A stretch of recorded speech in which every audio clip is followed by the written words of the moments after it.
Adəm və Məsih.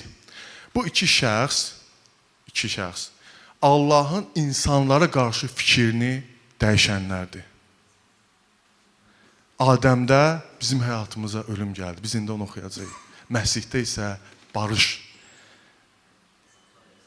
Ayə, zəhmət olmasa 1 Korinfillər 15-22-dən birlikdə oxuyaq. Adəmdə hamı öldüyü kimi, Məsihdə də hamı həyata qovuşacaq. Amin. Biz burada Allahın məhəbbətini gördük, sevgisini gördük.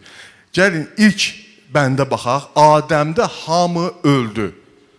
Adəmdə və ölüm.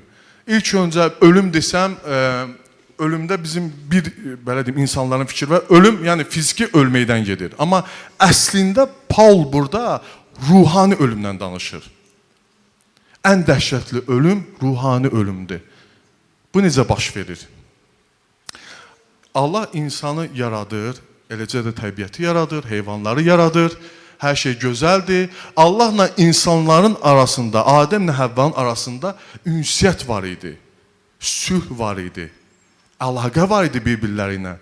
Amma günah həyata gələndən sonra insan Allahdan uzaqlaşdı. Əsl ölüm bax budur.